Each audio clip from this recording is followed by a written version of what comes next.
What's up, everybody? This is the F Machine, the Swolverine, Mr. GMSI himself, Brian Kane here at WrestleCon, and you're watching Wrestling with Regret.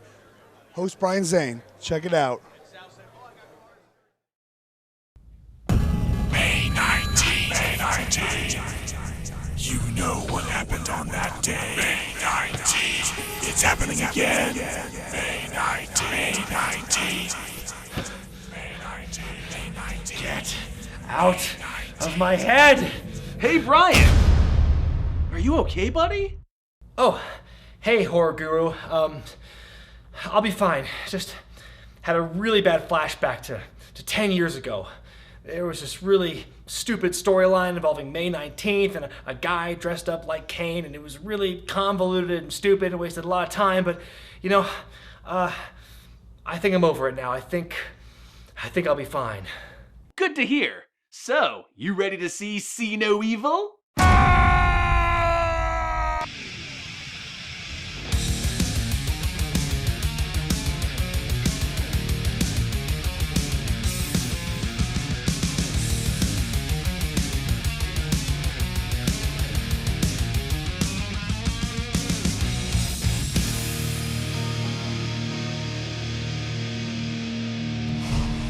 It was 10 years ago today that the first movie produced by WWE Films was released. Of course, I'm talking about 2006's See No Evil, starring the Big Red Machine, Kane.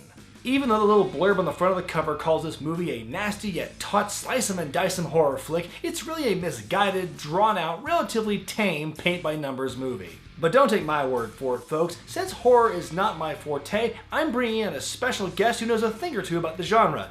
At least I would hope so. His frickin' name is The Horror Guru. Welcome to the show. Glad to be here, Brian. And to all you gorehounds out there, get ready for a slammin' good time. Hey, nice wrestling reference. I'm multifaceted. Whoa, you know a movie hates you when it tries to run you down with a cop car about a minute in. A pair of cops arrive at the scene of a disturbance call and are met with all the tropes you've come to expect from your standard horror film. Creepy singing children? Check. Ironic use of religious imagery? Is she alone in here? Check. Migraine-inducing quick cuts in a lame attempt to be edgy and cool? Are you checking this out?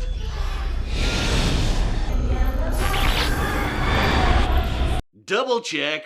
It happens throughout the whole damn picture, and all it does is undercut the tension they're clearly trying to build. Is this a horror movie or an early 90s Nine Inch Nails video? Oh, you mean the song that goes, I wanna you like an animal. Which one? Road Warrior George Steele or Batista? Oh wait, does the Muppet count too? I mean, he was a guest on Monday Night Raw.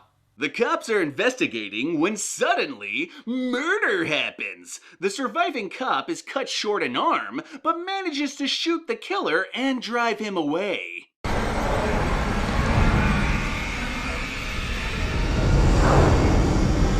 Oh yeah, suck it to me, baby. Oh, man, she got off lucky. She doesn't have to see the rest of this movie. We fast forward a few years to find a cop, Officer Williams, who's become very grizzled and is suddenly living in the opening scene of Apocalypse Now.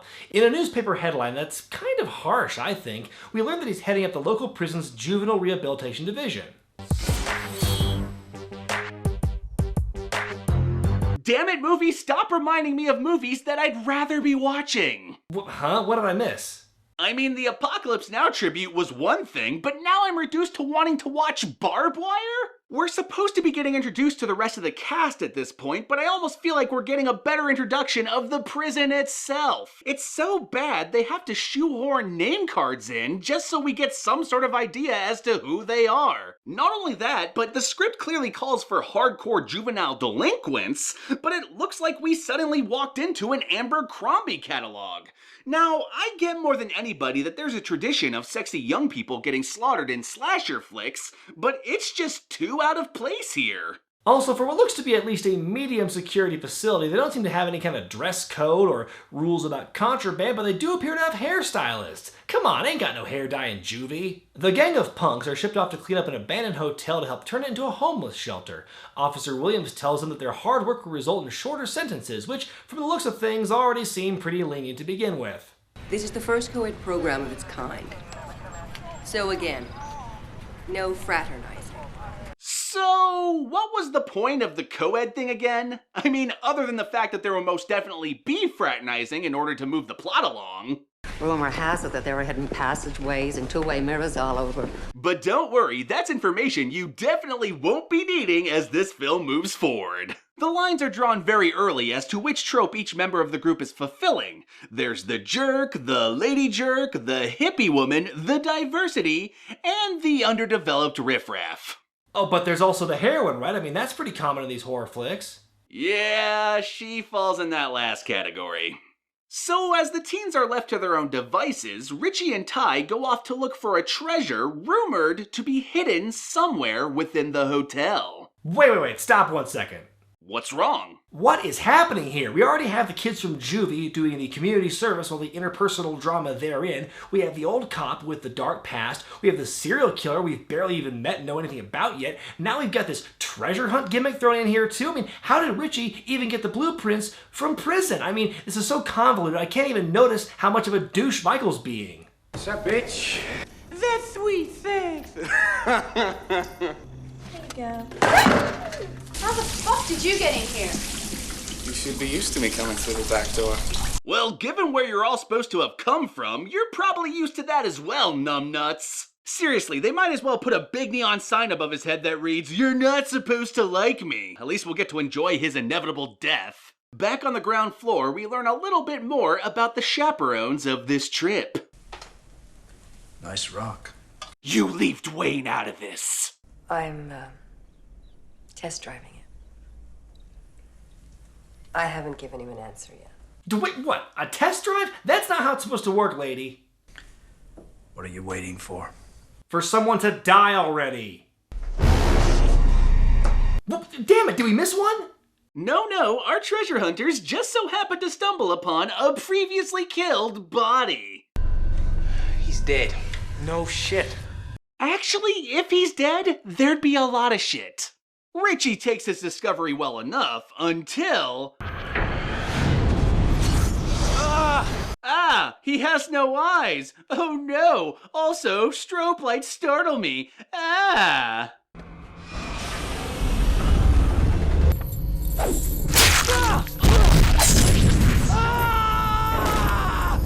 Yes, just like in wrestling itself, Kane always finds a way to hook me back in. Moments later, Margaret, the woman from the hotel, tells Williams and his partner Hannah the elevators are running. Hannah goes to investigate. Hello? Oh shit, here comes the BuzzFeed!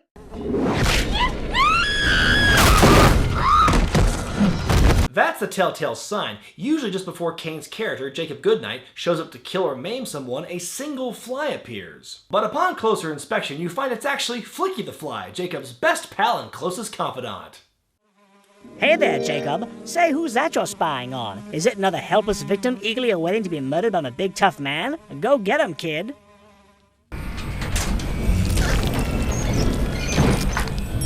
There, now you won't have to watch the terrible wrestling product anymore. You know, it just occurred to me, aren't these guys supposed to be cleaning up the place? Or if it's lights out, shouldn't they be under closer surveillance? Or at least wearing matching prison outfits? That way it would be super obvious when our heroine tries to escape, like she's doing right here? Dude, we haven't even begun to scratch the surface of all the logic holes in this movie. If we wanted to do that, we'd be here till WrestleMania 40. I wonder if Roman Reigns will be over with the fans by that point. Michael? Why can't you just leave me alone?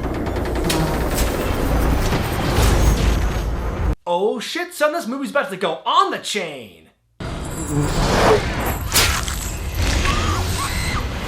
With Kira kidnapped, Officer Williams realizes it's Jacob who's on the prowl, and he, Ty, and Christine rush off to try and stop him. Until...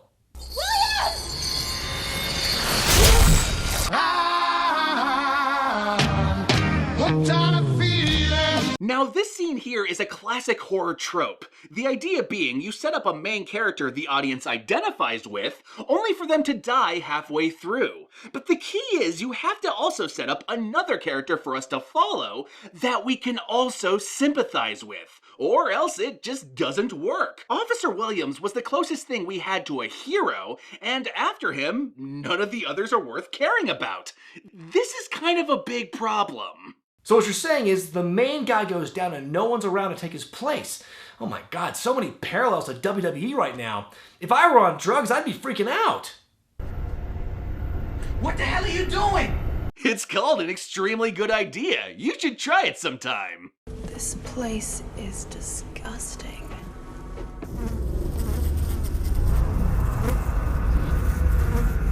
Whoa, hold up, movie. Was this the entire point of that whole hidden treasure subplot, just to explain how someone as massive as Jacob can hide in the walls?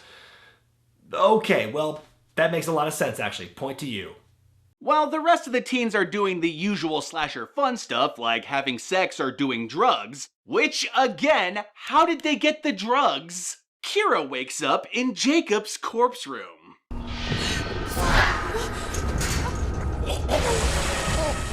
The corpse room. No serial killer would be caught dead without one. Order from your Sky Mall magazine the next time you travel.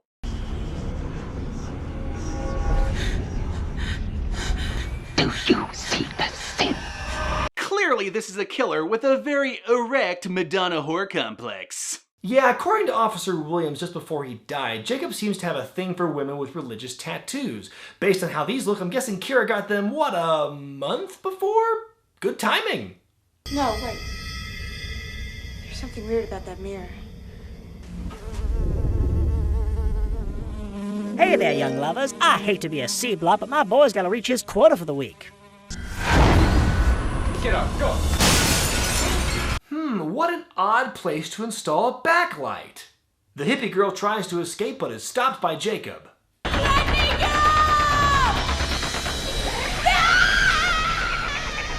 So I guess this mindless monster has a sense of humor now. Cool. Somehow there's only enough slack in the fire hose that the hippie girl stops just short of the ground and breaks her arm. Aw, look, it's the dog the hippie girl tried to help out earlier in the movie.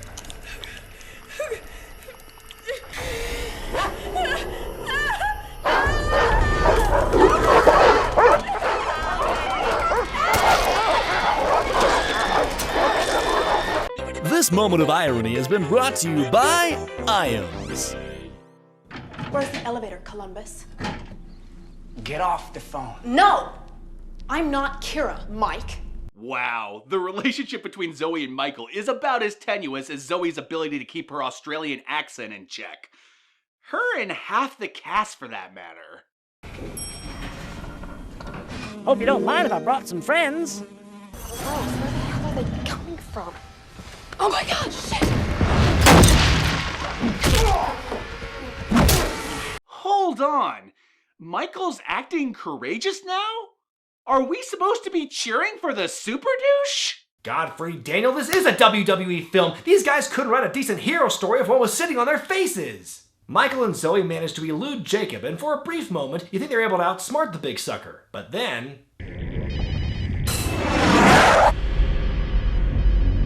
Ooh, someone forgot to silence their cell phone during the movie.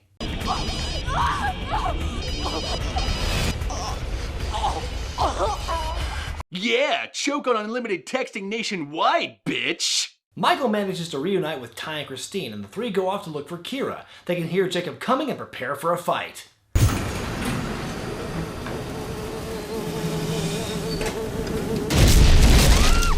Ah yes, a new spin on the old Agent Dark trick, though I can't believe this is the first time Jacob has attempted this approach. How are there not tons of Kane-sized holes in the walls throughout the hotel? Ty and Christine manage to escape and reunite with one of the dumber subplots of the film.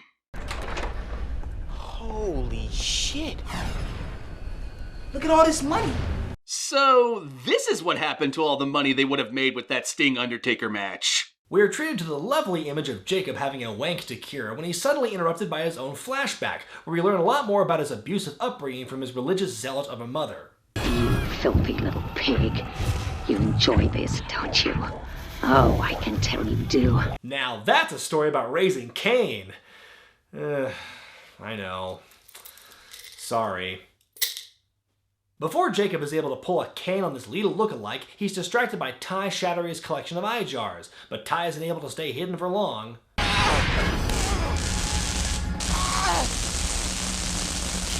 Stop tasing yourself! Stop tasing yourself! Now, Jacob, that's not very safe. Aw, man. And now, the twist that even Stevie Wonder can see coming in 3, 2, 1. I'd like you to tell me. Why is that horse Still alive. You can't know him? Know him? He's my son. Oh, how very Friday the 13th of you. Or for that matter, how every other slasher of you. Yes, the big reveal is that old lady Margaret is actually Jacob's abusive mother from the flashbacks. It turns out she orchestrated the entire hotel cleanup as a front, just so Officer Williams could come back and be finished off by Jacob. Which seems like a really long way to go for a revenge plot that might not have happened anyway had he not been reassigned. Oh, and she's also the one who inspired Jacob to tear out all of his victims' eyes, BT dubs. Margaret tries to convince Jacob to kill Kira off, but his tattoo fetish is just too strong, and he decides to kill the old broad instead. Moments later, Christine returns to find Jacob in a trance while holding Kira, and now is the time for her to end this once and for all. Shoot him! 1 + 2 + 1. Aw yeah, double chokeslam! Oh my god, this is not a wrestling match. Oh yeah, I forgot that Michael turned face earlier. Still not buying it! After a dramatic final confrontation, the survivors send Jacob careening off a window ledge to his death. And in the end, just like The Rock in The Mummy Returns, Kane can't escape the fate of bad computer animation.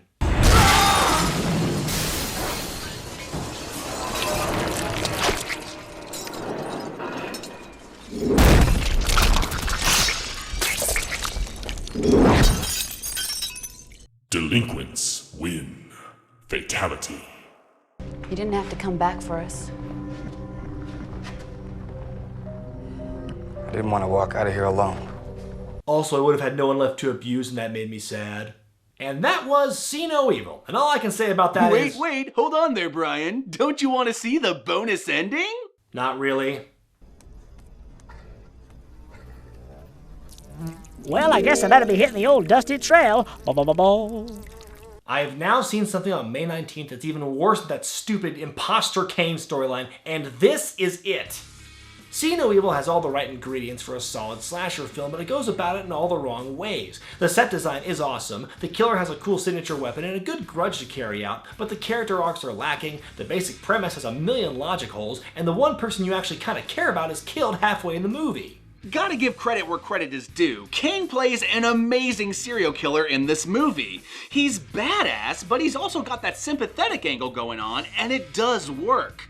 It's just too bad we've seen it all before with Jason Voorhees, and at least he had a cool outfit. But in my opinion, the single biggest mistake was the late 90s music video editing style. It completely destroyed a lot of potentially tense moments, and looked more at home in a Marilyn Manson video than a slasher flick. And in what is probably not a coincidence, the director, Gregory Dark, is also known for having directed the music video for Voices by Disturbed.